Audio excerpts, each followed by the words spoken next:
Hello there, Mr. Sutton here, bringing you the Algebra 2 7-4 lesson on adding and subtracting rational expressions. This is going to be a two-parter.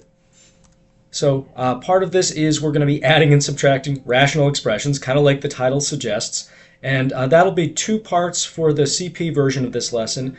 The honors will have a second part that is going to involve rewriting rational expressions by something called inspection. We'll get into what that is a little bit later. And also, we're going to be dealing with something called complex fractions.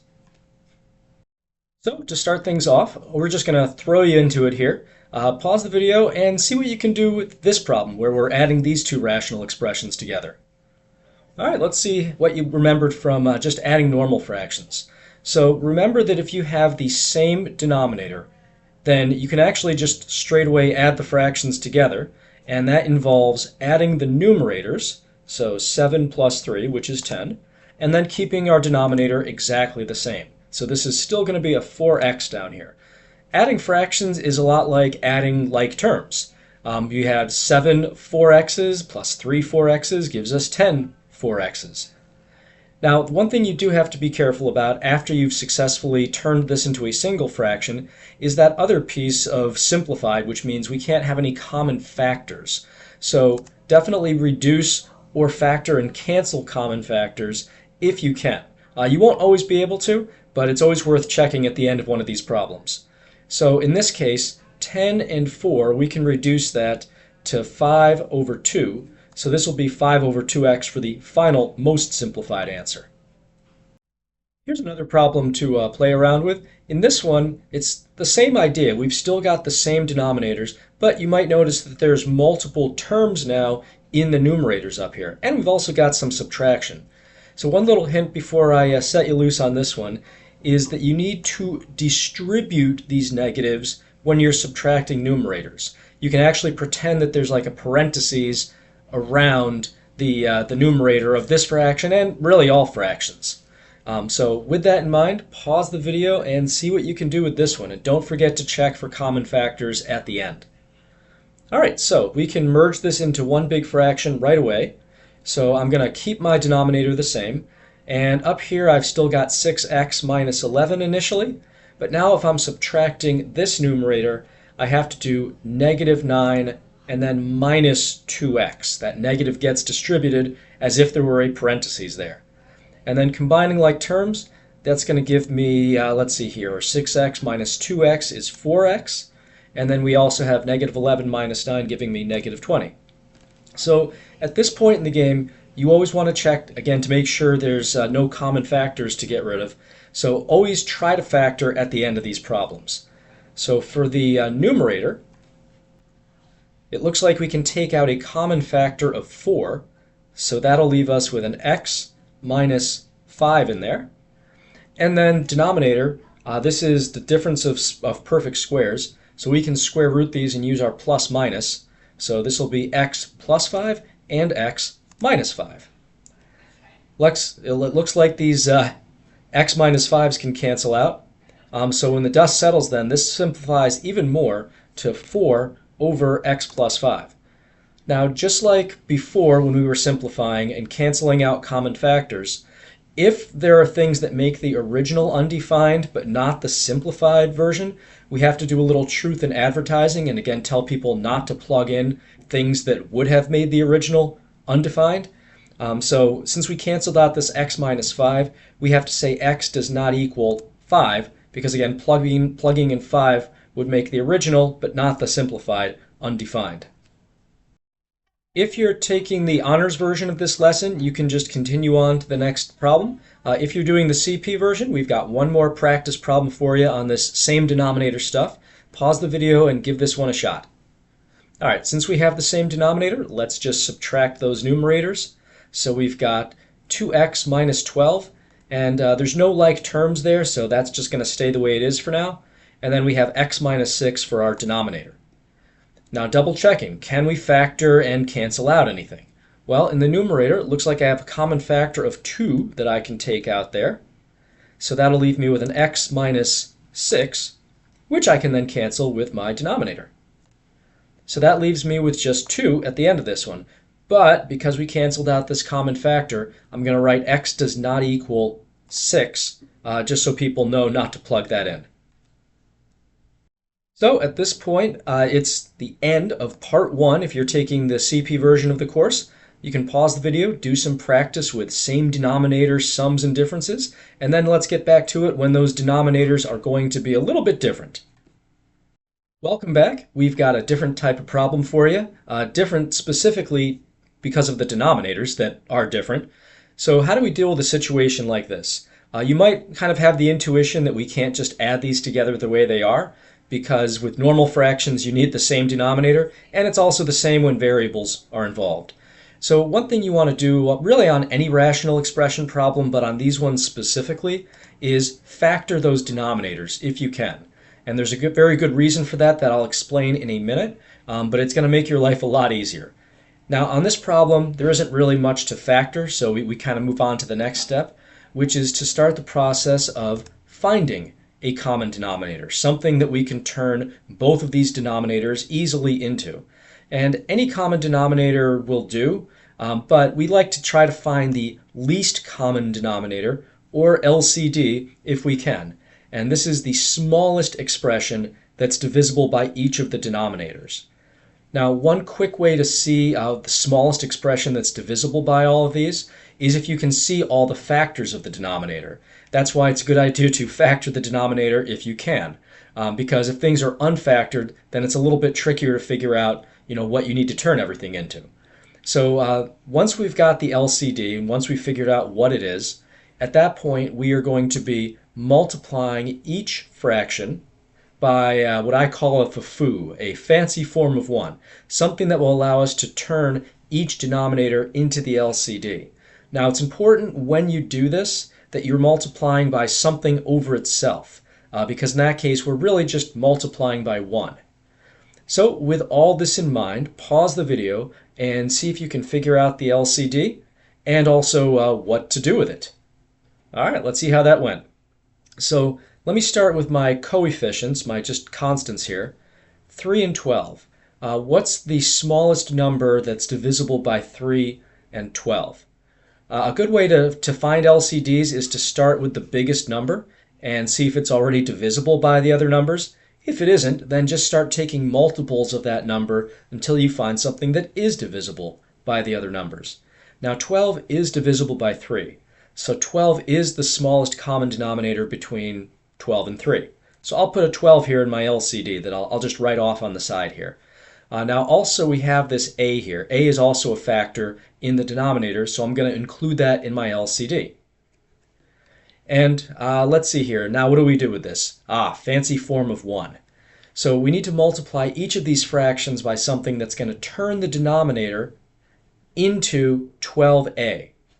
And a quick way to figure out what's actually going to accomplish that is if you divide the LCD by each denominator, that'll tell you what you need to multiply by. So 12a divided by 3a would just be 4. So that tells us we need to multiply that first fraction by 4 over 4. 12a divided by 12 would just be a, so I have to multiply this second fraction by a over a. And again, if I'm multiplying by something over itself, I'm just multiplying by 1, not changing the value of anything, just giving it a makeover. So let's see what this actually comes out to. We've got 2 over 3a times 4 over 4. That's going to be 8 over 12a. And over here, 7/12 times a over a is going to be 7a over 12a. Now, it doesn't really matter what the numerator turns into. We were just trying to change the denominator into the LCD, so that kind of the chips fall where they will as far as the numerator is concerned. But now that we have the same denominator, we can actually combine these. So this is going to be 8 plus 7a over 12a. And just doing a quick check, there's nothing I can do to factor or reduce this any further, so I'm done with this one. If you're doing the honors version of the course, you can skip on to the next question, next example, example 4. If you're doing the CP, then hang out here. We're going to do a little more practice on this. So if you are doing the CP, pause the video and give this next one a shot. And remember what we said about factoring denominators might be helpful here. All right, so kind of taking that little hint, if we factor these denominators, the first denominator we can take out a 5. That leaves us with x plus 7. And for this other denominator, we can take out a 2. That'll leave us with x and plus 7. And this is why it was very helpful to factor the denominators here. When you're trying to figure out the LCD, you kind of need to know what all the factors are. So here we can see we have a shared factor of x plus 7, so we don't need to do different factors for that. So getting our LCD, let's start with the numbers 5 and 2. Smallest thing that 5 and 2 both go into is 10. And then we also have an x plus 7 as well. Since I have at most one of these x plus 7s, I don't have to write x plus 7 squared here. You only need to do the exponent is only going to be as high as the highest exponent down here. So let's go through and do our fancy forms of 1. For the first fraction, what do I need to multiply this by to get me the LCD? Well, I've already got the x plus 7. I just need to turn this 5 into a 10. So let's just do 2 over 2. And for this other fraction, if I multiply by 5 over 5, that'll get me what I need. So we've got 6 over the LCD, 10x plus 7. And over here we have minus 50 over the LCD. Now we have the same denominator. Let's go ahead and subtract those. 6 minus 50 gives us negative 44 over the LCD, over the common denominator there. And then it looks like I can actually reduce this. I can't factor it anymore, but I can reduce 44 over 10. That's going to be 22 over 5. So when the dust settles, we have negative 22 over 5 parentheses x plus 7. For this next problem, we're going to do a little real-life backstory just to add a little zest to it. So let's say for the first 5 years of its operation, the Feel-Good Health Clinic's revenues can be modeled by the R function below. Here's this r of x equals x plus 3 over x minus 9. And its costs can be modeled by this c of x function, which is a little bit more elaborate. And x is the number of years since the place began, let's say. So they want us to find a function for the profit of this thing. Well, profit is going to be revenue minus costs, which in this case means we have x plus 3 over x minus 9 minus this whole thing. And I mean, you could use this to figure out the profit for however many years, but it's kind of convoluted and just messy. Can we make this simpler so that people can use it a little more easily? So now that we have the backstory on this problem, let's send the ambulance on its way, pause the video, and give this one a shot. All right, so starting this one off, when in doubt, factor it out. Let's factor this denominator, which is clearly different than the other one. So that's going to be, let's see, things that multiply to 18 and add up to negative 11. So 1 and 18 doesn't work. 2 and 9 works if they're both negative. So x minus 2 and x minus 9. Taking a look at our denominators now, we see that we have a factor of x minus 2 in there that we have to include, and also x minus 9. And if we look at this first fraction here, that's a denominator that's already covered by this other one. So x minus 2, x minus 9 has everything we need. All right, well, what do we have to multiply the first fraction by? It's already got the x minus 9. It just needs the x minus 2. So we'll multiply by x minus 2 over itself. And as big as this problem looks, I mean, the good news is this second fraction actually already has the LCD. So we can just leave that the way it is. At this point, let's go ahead and simplify this first fraction a little bit. So I'm going to have to FOIL this out. So that's going to be, let's see here, x squared, negative 2x, and then inners gives us 3x, and then last is going to be minus 6. And now we've got the LCD in the denominator there. And then this other fraction still unchanged thus far, but we're about to change things a bit. Now that we've got the same denominator, we're going to combine everything in the numerators. And we're going to do this all in one shot. So I've got an x squared that's going to be kind of by itself. There's no other x squareds up there. Now for the x's, we have a negative 2x and a 3x. That adds up to 1x. And we also have a minus 9x. So that's going to be negative 8x for the total on that. And then we have this negative 6 minus a 3. So that's going to be minus 9. And just like we've been doing, let's check to see if we can factor this and simplify it a little bit more before we end the problem here. So things that multiply to -9 and add up to -8. 1 and 9 will work if we have +1 and -9. So let's break that up into x plus 1 and x minus 9. And once we do that, we see that in fact we do have some common factors that we can cancel out here, these x minus 9's. So then our grand total is x plus 1 over x minus 2, and we have to exclude x equals 9 because we just canceled that out there. So this problem is actually the end of the lesson. If you're doing the CP non-honors version of the course, you can turn off the video and try the next problem set with these different denominators. If you're doing the honors version of this, then this is the end of part 1. You can pause the video and do some practice problems and then rejoin us when we talk about rewriting things in a different form and also some complex fractions. See you then. Welcome back. You're joining us for part 2 of the honors version of this lesson. We're going to start right off here with going through how to change the form from this form, which I call general linear form, into this transformational form, a over x minus h plus k. So the process we're using, we've actually already done this in one of the honors parts of the lessons using long division. We're going to just use another technique here called inspection, and this will just give you one more tool in your kit to work with things in this situation. So the way that we're going to start this off is we are going to split up this constant in the numerator so that taking out a common factor, which will have to be a 4 in this case, would allow us to cancel out this denominator. All right, so we're going to split this constant up so that when I take a 4 out of what's left, I'm able to cancel out the x plus 7. Now just kind of thinking ahead about what I'm going to need to do that. To cancel out this x plus 7 down here, I'm going to need an x plus 7 up here after factoring out a 4. So what would I have to take a 4 out of to get an x plus 7? Well, I would need to take it out of a 4x plus, let's see, 4 times 7 is 28. So I need a 28 up here. But I don't have a 28. I have a 2. So what I'm going to do is I'm going to split up this 2 so that it's going to be 28 plus some other number. Now, what would I have to add to 28 to get 2? Oh, negative 26. So I'll split this up into 28 minus 26.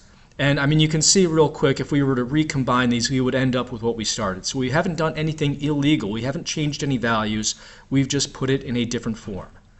So now let's actually take this 4 out of these first two terms. That'll leave us with x plus 7 inside, which is great. And that would actually allow us to cancel those if this 26 were not in the picture. So we could cross those off. But you might be wondering, well, hold on a sec. This 26 is in the picture. It's part of this fraction. We can't just cross this off when the 26 is up here. So what's the fate of this 26? So we are going to unadd this uncanceled constant into its own fraction. So I'm going to write a plus negative 26 over x plus 7. I can just split it off into its own fraction. And we can see that if I wanted to, since these have common denominators, before I canceled this, I could merge this into one big fraction again, and we would be back where we started. But now that we've done this, look at what we can do. We can write this negative 26 over x plus 7 first if we want. That's the a over x minus h piece. And then this 4 is going to be our k value. So now that we've gone through the process of inspection, see if you can use that to change this into transformation form and then graph it. Pause the video, give it a shot. All right, since we have an x plus 1 down here, that means that I would need an x plus 1 in the numerator after taking out this 3. So 3x plus what would allow me to get that? Well, 3 times the 1 would give us a 3, so this needs to be a 3x plus 3 up here. Since I have a 5, I'm going to split the 5 up into 3 plus 2. This allows me to take 3 out of the first two terms, so that's going to be 3 parentheses x plus 1, all over x plus 1. And this 2 I'm going to unadd into its own fraction over another x plus 1. I can now cancel out these x plus 1s, and this simplifies to 2 over x plus 1 plus this 3 over here.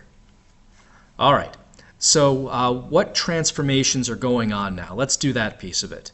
Since I have this 2 up here, I have a vertical stretch going on, and also this Plus 3 is giving me a vertical shift of up 3.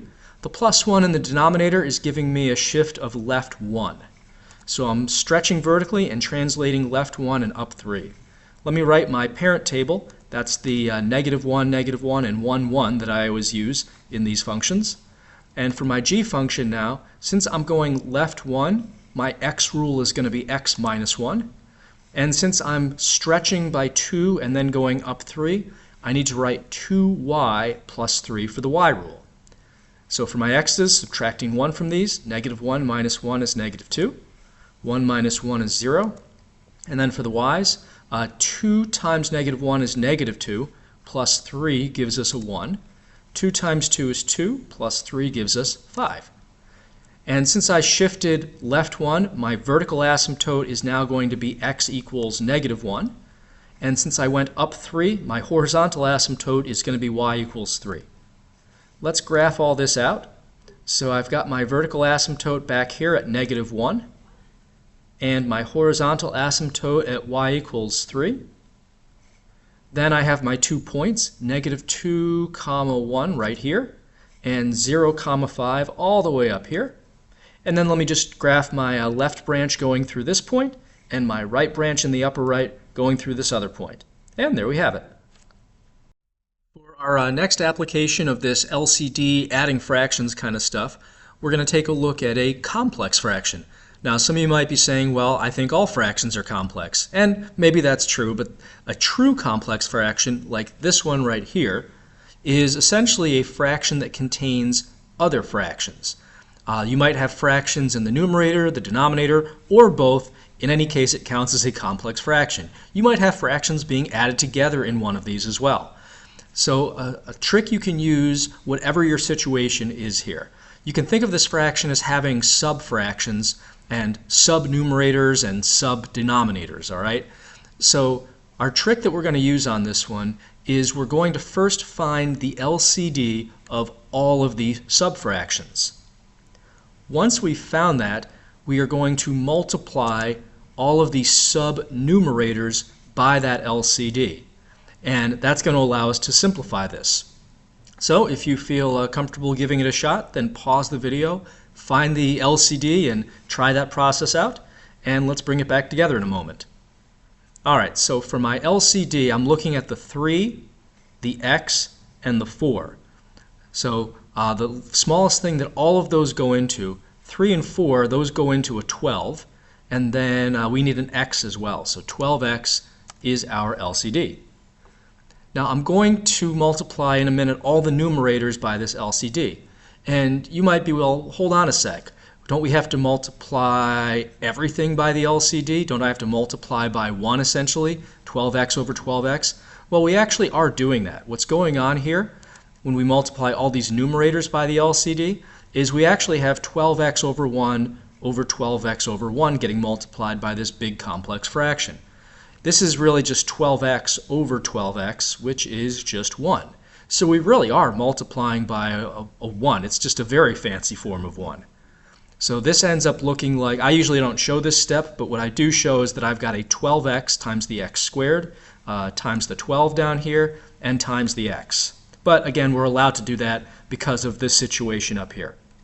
So what can we cancel out now? The whole purpose of doing this, by the way, was to cancel out these denominators. The nice thing about the LCD is just because of the way it's created, it is always divisible by each of the denominators. So that means if you happen to have an LCD in your numerator, you will always be able to cancel out your denominator.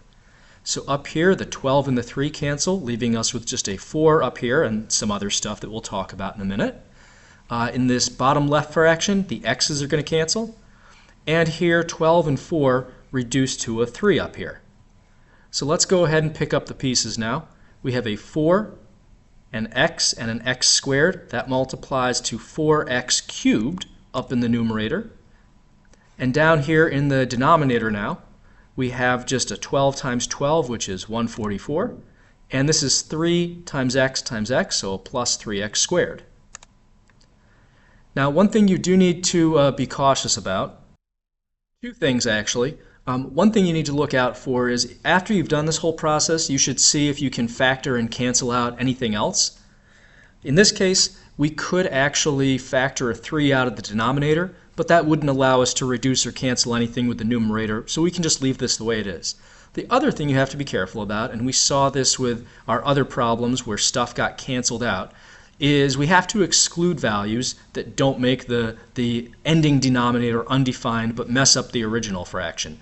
So in this case, we canceled out these x's here, so we have to exclude x equals 0 from our solution.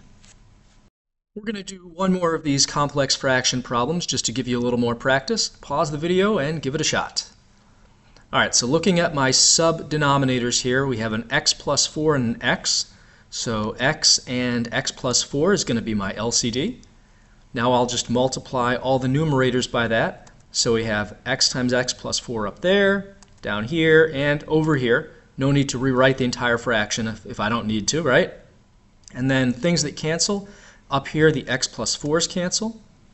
Down here, the x plus 4's cancel on this one, and the x's are canceling on this bottom right fraction. So what's left over now? Up here, we have just a 5x, which is kind of nice. Down here, x times 1 is just x, so that's super. And here, we have a 2 that needs to get distributed, so we have 2 times x, and also 2 times 4 gives us a plus 8. So now let's just clean up this denominator a little bit. X and 2x gives us a 3x down there. And it doesn't look like there's any way to factor or reduce this anymore. So this is pretty much done. Now let's just look at what we canceled along the way. We canceled out these x's. And we also canceled out the x plus 4. So we need to write x does not equal negative 4 and 0, just to make sure people don't accidentally plug those in the simplified function. So that's it for this one. Hopefully you didn't find this topic to be too complex. Until next time, Mr. Sutton signing off.